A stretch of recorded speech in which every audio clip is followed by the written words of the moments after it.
Putarlah sekali lagi gelasmu kawan.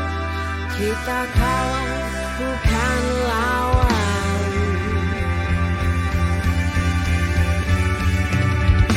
Hai, ketemu lagi sama gue di Putar Gelas. Di mana putar gelas? Ya gitu deh, mabok boleh, gibah boleh. Tapi kalau ada manfaatnya dikit ya boleh lah. Gue juga gak yakin sih pembicaraan gue siang ini akan bermanfaat apa enggak. Iya. Tapi haruslah, jangan cuma kerjanya klarifikasi mulu, Iya, cari bener. ini orang gitu, main-main ke podcast orang gitu loh. Iya. Ya kan, di sebelah kanan gue sudah ada very bright and yellow, ada Bapak Dennis Margo.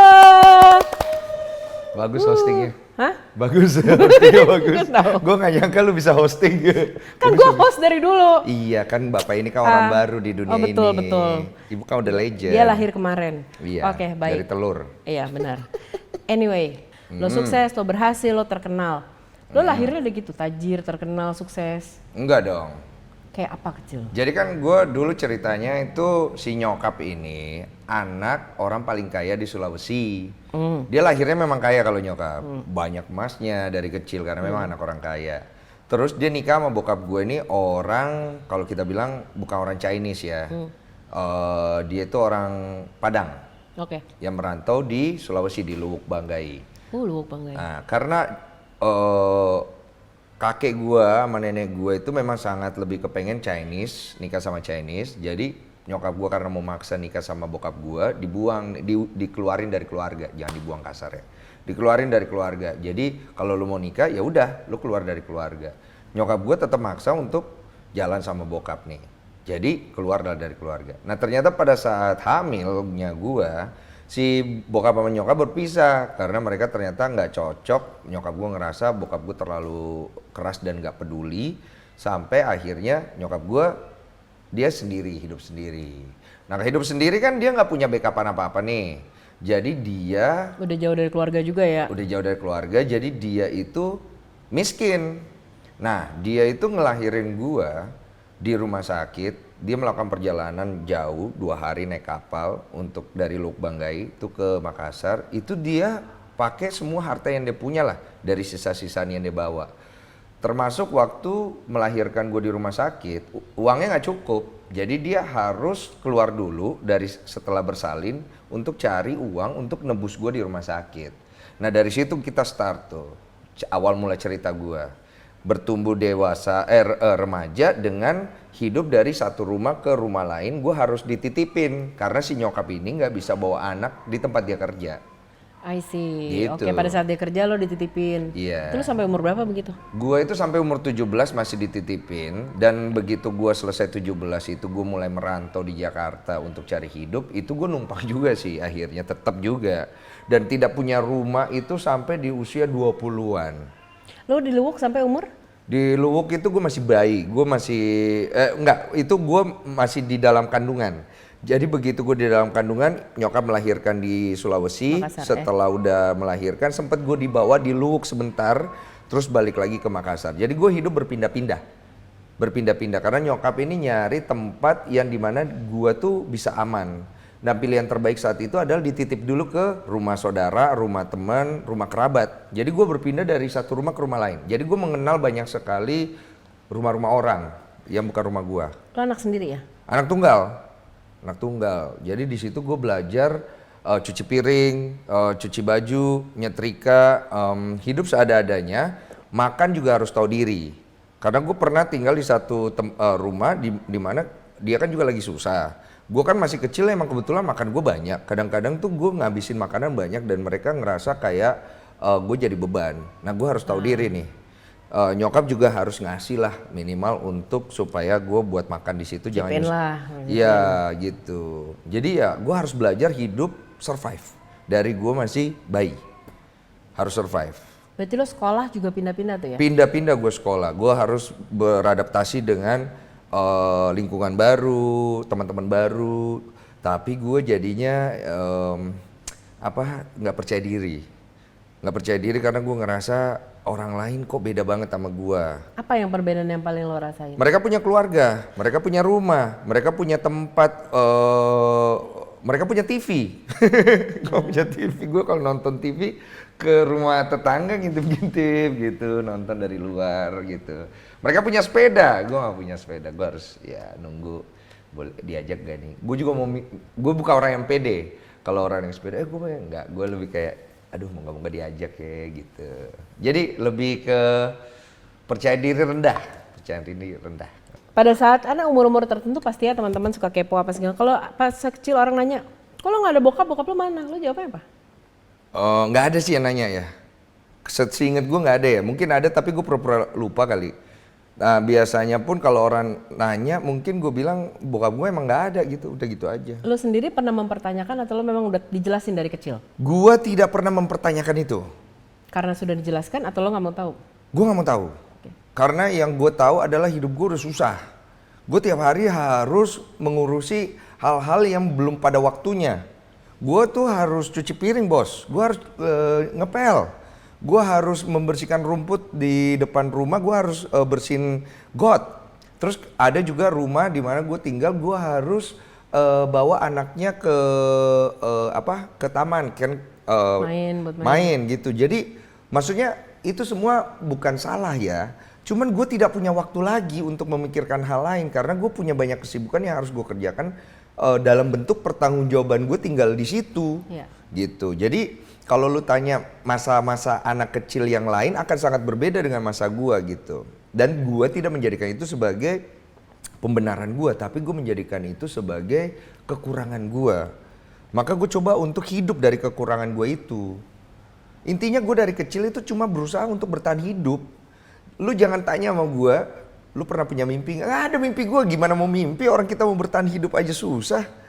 Oke, mungkin nggak mimpi, mungkin kebayang nggak sih? Bukan mimpi ya, tapi anak-anak kecil kadang secara spontan pernah kepikiran, gue ngeliat pesawat, gue mau jadi pilot mau jadi apa? Pernah ada nggak kepengenan cita-cita lo di awalnya apa gitu? Pernah, gue pengen, wah gini ya, pengen itu. Begitu gue lihat realitas hidup gue hilang itu mimpi.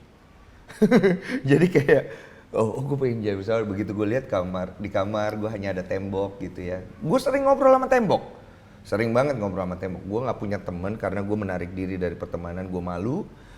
Ketika gue coba untuk masuk ke pertemanan, gue tertolak karena kondisi gue dan juga karena karakter gue yang tidak percaya diri. Jadi gue tidak bisa menyalahkan siapa-siapa. Lo being realistis? Being realistis gue orang yang sangat being realistis dari gue kecil. Dan ketika orang ada yang bilang, wah nggak bagus juga kayak begitu, bodoh amat. Mau bagus atau nggak bagus, yang penting gue bisa makan gitu. Karena dulu ya, gue tuh makan aja gue harus berpikir gimana caranya gue bisa makan, apalagi makan enak. KFC dulu buat gue nilainya seperti sebongkah emas. Kalau ada KFC di depan mata gue berarti hari ini ada perayaan luar biasa. Jadi cara gue memvalue sesuatu dalam bentuk makanan beda banget sama orang. Dan cara gue memvalue hadiah atau memvalue sebuah keberuntungan atau kebaikan di dalam hidup beda. Gue tidak terbiasa melihat kebaikan itu terjadi dalam hidup gue, enggak. Yang gue lihat setiap hari dalam hidup gue masalah. Dan bagaimana caranya gue bertahan hidup dalam masalah ini. Oke, pada titik apa lo mulai berpikir, oke, it's time untuk gue stop cuma ngurusin masalah setiap hari, tapi gue harus memulai sesuatu sendiri. Itu mungkin pada saat gue mulai ngelihat bagaimana ibu gue, waktu itu gue sempet akhirnya kita kontrak rumah sama ngekos. Sempet kita ngekos dulu baru kita di Makassar tuh. Jadi gue ngelihat bagaimana ibu gue diperlakukan oleh sekitar. Ibu gue tuh pernah dipukul pakai lampu petromak. Dia itu di rumah sakit. Terus dia itu mengalami pendarahan, terus kepalanya lembek. Terus gue melihat ibu gue dikucilkan karena dia itu bukan orang yang bersosialisasi di sekitar karena dia harus bekerja dan segala macam, dia nggak punya waktu untuk basa-basi. Gue melihat ibu gue dikucilkan karena dia Chinese. Gue melihat ibu gue dikucilkan karena dia punya prinsip. Dan dia orangnya nggak suka basa-basi. Gue melihat banyak perlakuan-perlakuan yang tidak sedap nih terhadap ibu gue dan di hidup gue. Di situ gue mulai berpikir, hidup itu keras ya. Kalau gue begini terus, either way gue mati menyesali, matinya nggak enak nih gue bilang. Jadi gue berpikir kalau gue dikasih kesempatan hidup sekali ini, kalau gue memilih untuk mati seperti itu, berarti gue tolol nih. Ya. Boleh nggak gue memilih cara mati gue nih? Paling nggak gue jangan sampai mati konyol nih. Iya. Disitulah gue mulai berbenah. Gue mulai mencari cara untuk sukses. Umur berapa lo mulai berpikir itu? Gue lupa nih Mel kalau lu tanya umur. Iya, oke. Karena udah lama banget ya. Tapi disitulah konsep sukses pertama kali muncul di kepala gue untuk bisa tidak mati konyol. Ya. Sukses pun apa gue nggak tahu. Yang gue tahu saat itu sukses adalah punya pekerjaan di kantor, pakai dasi, punya penghasilan, dan punya tempat tinggal sendiri. Nggak mencela-mencela sana sini lagi. Itu aja konsep sukses yang gue punya. Dan bertahun-tahun gue berusaha membangun diri gue untuk bisa menuju ke sukses. Gue banyak dengar cerita, sukses harus punya motivasi, harus banyak baca buku. Baca buku gue Mel, lu tahu kan kalau supermarket Mukanya itu. tapi nggak ikhlas, baca buku Iya gue. baca buku, lu tahu kan buku-buku yang udah Iya, iya, kekupas iya, gitu iya, ya, iya. plastiknya gue baca tuh. Gue baca chicken soup, apa soup, ya kan, Kundesem Waringin, ya kan, Revolution, apalah gitu semua Nggak gue sukses. baca, ya. The Purpose of Driven Life, apa gue baca. Jadi ternyata dari kecil gue udah banyak baca buku motivasi. Setelah gue baca, gue tuh semangat. Setelah gue praktekkan dalam hidup, itu buku isinya nonsen. Maaf gue ngomong kayak Ya, gitu. gue setuju itu. Bukan Gue karena setuju. bukunya itu nggak benar, Iya, gue tapi setuju. ketika kita praktekkan antara kita baca dan berimajinasi Nggak dengan semudah itu. Ih, tidak semudah itu. Karena lu bisa berfilosofi, anjing gue makan apa? Iya benar. Iya kan? Itu kan untuk orang-orang yang Iya. berada di posisi Iya. itu mikirnya cuma besok makan apa Iya, gitu. betul. Akhirnya gue tumbuh dengan menjadi pribadi yang keras, pribadi yang temperamental, pribadi yang tidak bisa menahan emosi, pribadi yang tidak bisa berkompromi Mel. Wah lama banget gue hidup dengan diri gue seperti itu. Tapi itu proses. Tapi Proses, itu proses. proses. Oke, lo nyampe titik, oke, sukses itu adalah lo awalnya belajar sukses itu pakai dasi, sukses itu Iya. kerja kantoran apa Kerja segala kantoran. macem. Lo masuknya olahraga. Itu dari mana tuh? Olahraga memang kebetulan dari kecil suka. Dari gue masih umur-umur. Akhirnya lo menyampe awal jalan sukses lo kan masuk olahraga dulu nih ya. Iya, lewat Berbeda situ. banget tuh dengan konsep lo yang bahwa sukses itu adalah punya kartu nama, dasi, kantor. Tuh gimana tuh? Jadi ceritanya kan gue tuh suka olahraga. Dari kecil tuh gue suka olahraga bela diri. Terus kemudian gue makin dewasa, gue berpindah nih dari Ini bela diri bener ya, bukan ngeles ya? bukan bersilat lidah guys ya. Ini bela diri. Jadi prestasi terbaik gue adalah tarung kandang, dibayar 25.000 kalau menang. Terus di situ kita boleh mencolok mata orang, kita boleh pukul jakung, ya memang sangat daerah banget gitu. Jangan khawatir, itu dari kecil sudah harus menjalani itu ya. Dan gue yakin di luar sana juga ada yang mengalami kayak begitu. Terus akhirnya gue pindah ke beberapa olahraga lain karena memang gue suka olahraga. Gue main sepak bola. Terus akhirnya nyangkut di basket lewat ekstrakurikuler. Gue gelutin basket lebih jauh karena gue terbully waktu itu. Waktu gue ikut ekstrakurikuler, gue tuh nggak punya fashion basket. Jadi gue hanya punya kutang engkong gue yang warna putih. Terus gue hanya punya celana gibahan pendek. Ternyata itu celana volleyball. Jadi kalau dipakai oke. tuh montok ya, Oh, pendek oke, baik. ya. Terus kaos kaki putih sekolah. Untung dia tinggi ya. Untung masih ada tingginya nggak bantet gitu. Tapi agak aneh ya. Terus pakai sepatu sekolah, sepatu Dokmar warna hitam. oke. Karena gue nggak ada sepatu. Mama gue bukan nggak bisa, mungkin dia nggak mau belikan. Karena kita itu harus menghemat buat makan Mel. Iya. Gitu. Jadi ya udah. Gue tertolak di situ karena aneh, bentuknya udah aneh. Apaan lu main basket begini kayaknya? Apa sih gitu udah. Gue berusaha untuk mendekatkan diri tapi malah sakit hati guys ya. Ya udah, gue berpikir, nah gue bukan orang yang bisa nyalain orang Mel. Kembali Yang ke gua prinsip salahin lo di tadi diri gua itu. sendiri. Jadi gue tuh menghukum diri gue terlalu keras dan gue mendisiplinkan diri gue sangat keras. Di situ gue berlatih sendiri gimana caranya gue bisa jadi yang terbaik dan tidak tertolak. Lo menunjukkan dengan prestasi ya. Dengan prestasi, gua struggle, gua tumbuh, tapi gue tidak merugikan sekitar gua. Iya. Itu yang gue mau. Udah gue bertumbuh, akhirnya basket ini menghantarkan gua ke kompetisi prapon, pon. Di situ gue dilirik sama satu klub besar di Jakarta namanya Aspak. Terus setelah gue selesai pon, gue pamitan sama orang tua gue sempat ngomong dan itu agak lumayan drama saat itu karena di situ memang momennya lagi deep banget. Gue bilang, "Mas, saya tidak akan kembali. Saya tidak akan ketemu mama lagi kalau saya tidak berhasil. Karena usia saya udah 17. saya keras untuk hal ini, untuk memacu saya supaya saya di sana jangan jadi orang lembek. Hidup udah keras mas, dari saya masih kecil. Jakarta lebih keras lagi. Either way kalau nggak saya yang mati, ya saya hidup dengan pas-pasan nih. Tapi paling nggak saya nggak nyusahin mama. Dia mengerti. Dia mau nggak mau harus melepaskan saya pergi karena saya keras kan. Soalnya dia ngomong tahan sebentar dan mama lagi kerja kumpulin uang supaya kamu bisa kuliah. Saya bilang, mah kuliah itu untuk mereka mungkin bukan buat saya. Kalaupun ada yang bilang kuliah bisa membuat seseorang sukses, saya nggak percaya. Karena sukses itu bukan hanya karena lu bisa kuliah, tapi karena lu punya kemauan dan lu punya kerja keras. Kalau lu kuliah dan lu punya kerja keras, lu mungkin bisa sukses. Tapi kalau lu nggak kuliah, lu nggak sekolah, lu karena keterbatasan, lu nggak bisa sukses. Saya nggak percaya. Saya pengen menguji kepercayaan saya saat itu. Saya berangkat ke Jakarta.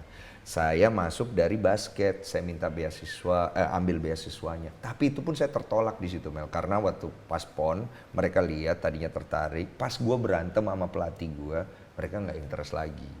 Terus akhirnya di situ mereka kayak mau nggak mau. Tapi gue bilang saya minta tolong, saya nggak ada tempat tinggal, boleh nggak saya dikasih probation 3 bulan di sini. Saya janji saya nggak akan bikin keributan. Gue fight abis-abisan, gue latihan 8 jam sehari. Gue berusaha untuk memberikan yang terbaik di basket dengan gaji 250.000 startnya. Gue fight tuh tiap hari. Sembari kalau selepas orang latihan, mereka kan nongkrong ya. Gue nggak mau. Gue pergi jualan, Mel. Gue jualan celana basket dari door to door. Gue ambil di Tangerang yang sisa reject, harganya 35.000, kita jual 50 Mel. Kita untung 15.000. Nah di situ gue belajar mencari uang lewat dagang. Akhirnya gue nemu nih lobang-lobang lain untuk berdagang, polanya dan lain-lain. Akhirnya gue jadi importir BlackBerry di Indonesia saat itu. How does your mom see that? My mom doesn't care sih sebenarnya. Karena yang dipikirkan adalah bagaimana gue bertumbuh dengan values. Karena mama gue pernah bilang, nak, Den, mama itu sudah pernah kaya. Mama itu sudah merasakan banyak hal. Dia bilang, mama sudah melihat banyak hal. Yang mama mau dari kamu cuman satu. Jangan buang prinsip yang benar itu. Dan ingat selalu takutlah akan Tuhan. Di mana kau berdiri, Tuhanmu melihatmu. Kalau kau tidak percaya, tidak masalah. Tapi pegang kata-kata mama. Yang membuat seseorang itu besar bukan hartanya. Yang membuat seseorang itu besar bukan masalah omongannya. Tapi yang membuat dia besar adalah values yang dia bawa. Values ini yang harus kamu cari. Karena values ini mahal harganya. Banyak orang yang pengen mendapatkan values ini dengan harta, tapi tak bisa. Oke. Dari situ kalau basket ya kesananya kita udah ya tidak sesusah waktu kecil tapi berjalan tetap dengan masalahnya. But yang lo lakukan hari ini it's so the other way around. Lo yang pemalu, lo yang menarik diri, lo yang emosional, lo yang apa. Lo sekarang justru mencari uang di dunia yang lo harus ngomong, you stand out. Lo nggak bisa emosian karena lo akan ketemu dengan media dan apa yang terjadi dengan lo tuh bener-bener completely the other way around dari sifat lo atau dari walaupun lo tidak mau jadi public figure, walaupun lo tidak, tapi akhirnya lo ya hidup di sini kan. Hidup di situ. How does it go for you? Gue masih bilang gue menjilat ludah gue sendiri karena gue tuh nggak pengen jadi seorang artis atau selebriti, tapi karena untuk kepentingan uang saya menjilat ludah saya sendiri. Jadi gue itu masuk ke dunia entertain, gue cari duit Mel. Gue bukan cari popularitas. It's fair. Tapi ternyata popularitas memang menghasilkan uang. Oke? Sekarang ketika gue masuk ke dunia entertain, jalan gue bukan jalan enak Mel. Gue masuk lewat film awal mulanya orang mulai mengenal itu 5 cm. Gue kena kasus. Kasus gue itu jelek banget. Gue menghamili seorang wanita, gue gak tanggung jawab. Jadi gue harus start dengan tidak baik gitu. Itu sempat menghentikan karir lo juga kan bener-bener kalau nggak salah ya waktu itu ya? Pasti dong, kan siapa yang mau pakai jasa lu? Oke, lu ganteng, lu ini banyak yang ganteng yang lebih bagus dari lu image-nya. Ya mungkin kalau dalam versian orang-orang ngomong di luar sana, ih Bang Densu ganteng. Gue melihat diri gue nggak peduli, yang penting gue bisa survive. Ya. Karena untuk orang dengan background kayak gua udah bukan masalah kita ini mau ganteng atau enggak, tapi masalahnya kita bisa nggak selamat dari kondisi kita nih. Value yang tadi nyokap lo bilang kali ya. Dan mempertahankan value ini. Mel, gue selama gue struggle di dalam dunia entertain, banyak value yang gue pegang, yang akhirnya semua kemewahan hidup enak gue buang. Contoh, mau nikah sama anak orang kaya, Mel. Orang-orang semua ngomong, Denny tuh mau kondo, Denny tuh nyari anak orang kaya, kontol. Ini gue ngomong nih kontol. Gua mati-matian mempertahankan diri gua supaya gua tidak hidup dari uang orang. Ya. Tapi gua dicecer seolah-olah gua ini mau makan uang orang. Seumur hidup pun tidak kuambil uang orang. Ini gua agak keras di situ karena itu value yang gua pertahankan sampai hari ini. Kalau misalnya gua harus mati dengan gua kelaparan tapi gua ngambil uang orang, gua mati dengan kelaparan. Itu prinsip. Die with honor. Tapi orang mempertanyakan prinsip gua seolah-olah mereka itu udah paling ngerti tentang permasalahan gua. Dan gua ngerasa adalah ketika gua menjadi seorang yang manusiawi, ketika gua berbicara, orang nggak bisa terima. Yang dilihat adalah ngomong jorok. Ya. Ngomongnya Mereka cuma mau ngelihat apa yang mereka pengen lihat. Iya, ngomongnya kasar. Orang yang bener tuh kayak begini, yang ngomongnya alim. Enggak gitu juga. Yang ngomongnya alim, yang ngomongnya ini bisa benar bisa enggak. Yang ngomongnya bangke, yang ngomongnya kasar bisa benar bisa enggak. Enggak bisa kemudian kita memparadigmakan atau menstigmakan seseorang. Tatonya, Pasti orang nggak penjahat. benar. Minum-minum, orang nggak benar. Kasar, nggak benar, nggak bisa. Hidup itu tidak begitu. Buat orang yang campingnya jauh. Apa sih yang seorang Densu belum dapat yang masih lo pengen? Kalau kecil kan lo sama sekali nggak berani bermimpi karena kondisi lo kan. Iya. Sekarang pasti lo udah mulai berhak dan bisa bermimpi. Oh enggak dong, malah sekarang gue tidak mau apa-apa. Kalau ditanya sebagai manusia, kebutuhan gue masih banyak bos. Gue tuh masih butuh punya anak. Gue mungkin butuh punya kekayaan berlimpah, ya kan? Mungkin gue butuh punya anjing, ya kan? Atau mungkin kita nggak tahu kalau masalah kebutuhan kan sesuai dengan kedepannya kita butuh apa. Tapi kalau ditanya, apakah gue sekarang ini punya mimpi? Nggak ada, gue nggak punya mimpi. Dari gue kecil gue nggak punya mimpi. Gue yang gue punya itu adalah kebutuhan gue nih bisa nggak gue. Pertama dulu gue bisa nggak makan enak, sekarang udah bisa. Gue bisa nggak punya tempat tinggal, sekarang gue udah bisa. Bisa nggak gue punya istri, puji Tuhan sekarang bisa. Bisa nggak gue punya anak, belum bisa, belum dikasih. Kan gue berangkat dari kebutuhan aja. Tapi kalau ditanya mimpi gue, nggak punya mimpi. Makanya gue bilang hidup itu yang gue pelajarin adalah satu, realistis. Kedua, jangan kita menanam pohon cabai pengennya tumbuhnya pohon beringin. Iya, susah. Nggak bisa. Terus yang berikutnya fleksibel. Terus jangan kita terlalu memaksakan kemauan kita. Boleh kita memberikan apa yang menjadi arahan kita. Tapi kalau anaknya nggak mau jangan dipaksa. Udah. Kita hanya bisa menemani dan menuntun dia. Karena setiap anak dia punya kodrat dan jalannya sendiri. Yang penting dia punya integritas, dia punya values. Kemudian dia tanggung jawab. Sehingga apa? Dia punya kehormatan. Kalau keluargamu mengedepankan itu. Tapi kalau keluargamu tidak mengedepankan itu, ya enggak salah juga. Ada kan keluarga yang mengedepankan image. Ya. Ada yang mengedepankan Cocok untuk tinggal di Jakarta itu. materi. Ada yang mengedepankan kebaikan. Ya kan beda-beda. Tapi semua ada konsekuensi. Dari pengalaman hidup gua, yang diajarkan leluhur gua, dari pengalaman orang yang gue lihat, yang gua setuju dalam hidup gua, bukan masalah benar salah ya. Values, kehormatan, kejujuran, integritas, inilah values dan lain-lain. Bukan sesuatu yang kita bisa pamerkan secara terlihat kayak rumah besar. Rumah besar ya sudah. Terus kalau rumahmu besar kenapa? Ya. Gitu loh. Ya nggak apa-apa kalau rumah kau besar. Kalau hanya untuk kebutuhan kontenmu ya sudah. Yang menikmati itu ya ditonton. Tapi jangan lupa, hidup nggak kayak begitu. Ada hidup lain yang harus kita kerjakan. Boleh kita bermimpi, tapi jalaninya realistis. Oke, semua yang lo alamin dari kecil ini, blessing atau curse? Gue menganggap both. Kalau gue mau lihat dari sisi blessing is a bless, kalau gue mau lihat dari sisi curse is a curse. Dan seorang Densu tuh akan jadi kayak hari ini nggak kalau jalan itu tuh mulus aja gitu? Ya nggak ada lah orang yang jadi, mana ada, nggak ada. Lo tahu berlian itu kan melewati penempaan yang tidak mulus sehingga dia menjadi berlian. Kita bisa mengetahui dia berlian di dalam sebuah bongkahan batu itu kan dipangkas. Ya kan, manusia menajamkan manusia, besi menajamkan besi, itu lewat gesekan. Nggak ada yang semuanya langsung jadi bagus. Dan kalau ditanya sampai sekarang ini pun semua manusia yang sudah tergesek, itu adalah manusia-manusia yang mungkin mereka masih belajar. Ya. Masih mencari tahu sampai di akhir hayatnya.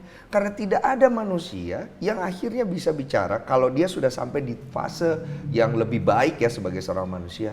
Saya ini hebat, saya ini tahu tentang ini. Tuhan tuh maunya begini, Tuhan tuh maunya begitu. Nggak bisa, bos. Karena ketika manusia itu sampai di fase itu, malah dia nggak tahu sebenarnya Tuhan ini sebenarnya maunya apa. Ya udah, kamu ikutin jalanmu, kamu jalan yang bagus. Kalau bisa jangan begini, jangan begitu. Tapi semuanya kembali ke kamu, itu kan hidup kamu. Oke, ngomong soal hidup, terakhir orang banyak banget ya tadi kembali ke awal. Pengen jadi kayak lo hari ini. Atau orang lain lah, jangan. Ya udah orang lain kan yang jangan di jadi depan gua gue mulu. lu, masa gue ngomongin yang lain nggak ada. Kan yang lagi Karena diomongin. gue masih belum bisa melihat apa yang bisa dicontoh dari hidup gue selain rambut gue yang nggak jelas ini ya, Wak ya. Dan kemeja lo yang Iya, kuning ini dan dibeliin istri gue ya. Sama gaya gue yang kadang-kadang ngondek, kadang-kadang laki ya. Tuh kan lupa gue. Iya, anyway, ya pengen jadi ya, faktanya walaupun udah ngeliat itu di luar kan banyak. Gue mau jadi kayak Densu nih, gue mau jadi kayak apa banyak. Iya. Whether you like it or not gitu. Idola-idola mereka lah. Idol salah satunya lo. Terima aja sih kan gue, ini acara Ya, gue suka-suka gue. terima kasih ya. Oke. Tapi mereka pada saat mengalami satu masalah kecil, ya anak saya lebih suka instan kan, lebih gampang patah, nggak apalah ditolak dikit, dijauhin lingkungan dikit kayak tadi lo banyak mengalami, Iya. mereka mundur. Ada pesan nggak lo mau kasih ke mereka? Pesan apa yang lo mau Tapi nih? pengennya nasi goreng pedes. Karena pesan bisa banyak ya. Apa yang pengen lo sampein? Jadi gini ya, ketika kita itu memikirkan kenapa kita tertolak di dalam lingkungan kita, satu hal yang kalian harus lihat dari sisi sebelahnya. Semua orang tertolak kok di dalam hidupnya, cuma takarannya beda-beda. Ya, jadi tertolak itu adalah asas pemikiran kita untuk memikirkan ke arah yang negatif vibes. Jadi ketika kita datang ke rumah orang, terus kemudian orang itu tidak menerima kita nggak tahu ada masalah apa dengan orang itu. Tapi yang pasti kita akan merasa tertolak dan itu hal yang manusiawi sekali. Bagaimana menyikapi penolakan di dalam hidup kita, itu yang harus kita fokus. Bukan masalah orang itu menolak kita, tapi bagaimana kita menerima dan menyikapi penolakan itu. Kalau kita menyikapi itu dengan positif, kita akan menjadi positif. Kalau kita menyikapi dengan negatif, kita akan menjadi negatif. Banyak orang yang pengen menjadi sukses, tapi untuk menjalani kerikilnya, untuk menjalani batu-batunya, menjalani kesulitannya, mereka tidak mau. Nah, ini adalah orang-orang yang tidak realistis. Dan orang-orang yang tidak realistis, in the end atau di akhir dari semuanya akan hanya menjadi follower. Dan dia akan menjadi orang-orang yang ikut-ikutan dan mencari pembelaan dan pembenaran dari banyak orang. Sedangkan dia sendiri tidak punya prinsip. Gitu. Gak apa-apa prinsip kita salah saat ini. Tapi kita memilih. Kita berpegang. Supaya kita punya acuan untuk memperbaiki sesuatu ke depannya. Tapi kalau kita sendiri tidak memilih satu hal. Kamu setuju gak sama dia? Nggak tahu ya. Loh, setuju atau enggak? Enggak. Prinsip lo apa? Berarti kamu mulai dengan kata enggak. Begitu ternyata dia benar, oh ternyata saya salah. Saya bisa memperbaiki kata enggak saya. Tapi kalau kamu sendiri abu-abu, apa yang mau kau perbaiki dalam hidupmu? Kau tidak berani, tidak punya nyali untuk menstatementkan sesuatu. Tidak punya nyali untuk bertanggung jawab terhadap statementmu. Karena hujatan. Karena orang-orang yang akan menyudutkan kamu. Ya, bagaimana kita bisa maju? Jadi kalau lu apalagi tadi namanya tertolak di dalam hidup lu jangan merasa bahwa orang itu jahat. Jahat atau baik orang itu nggak ada pengaruh di dalam hidup lu. Yang pengaruh dalam hidup lu pemikiran lu terhadap orang itu. Ya. Kalau dia baik, kalau dia jahat, kan dia yang terima karmanya, dia yang terima konsekuensinya, dia yang terima tabur tuainya. Tapi kalau lu berpikir baik, lu yang terima. Lu berpikir jahat, lu yang terima. Jadi pikirkan dirimu, kebaikan untuk pikiranmu, dan kebaikan untuk jiwamu, dan untuk dirimu. Karma masing-masing. Betul, contoh, orang bilang, dulu gue sering dengar, harus berbuat baik sama orang. Gue nanya, berbuat baik kenapa harus? Supaya orang seneng sama lu, gue gak setuju. Lu berbuat baik sama orang, bukan supaya orang seneng sama lu, itu bonusnya. Iya kalau dia seneng sama lu. Kalau kagak. Kalau orangnya itu picik, belum tentu dia suka sama lu juga tetep. Dia masih bisa ngomongin lu segala macam.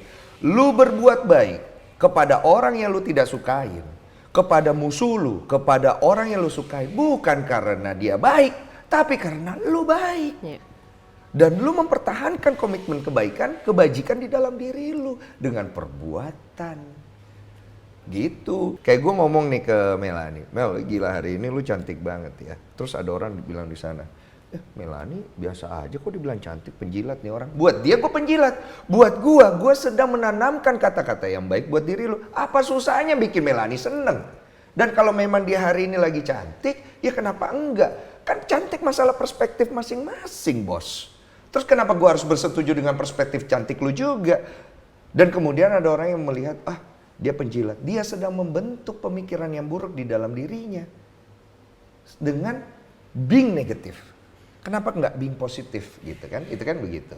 Tapi akhirnya Mel, di end of the day, setelah gue pelajarin semuanya, tetap akan ada orang-orang yang tidak bersetuju. Sampai kapanpun akan ada yang begitu.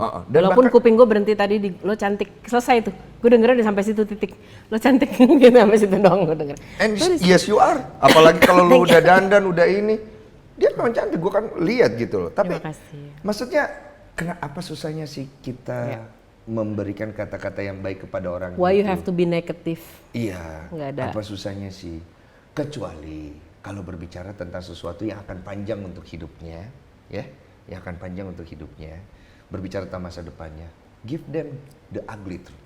Sesuatu yang mungkin dia tidak akan suka, tapi itu baik. Tapi itu untuk hal dia. yang benar, guys. Iya, kalau berbicara tentang sesuatu yang panjang ya, berbicara tentang tabiat dia yang buruk yang bisa mempengaruhi masa depan dia nanti, lu kasih tahu kelakuan lu nggak bagus. Ya.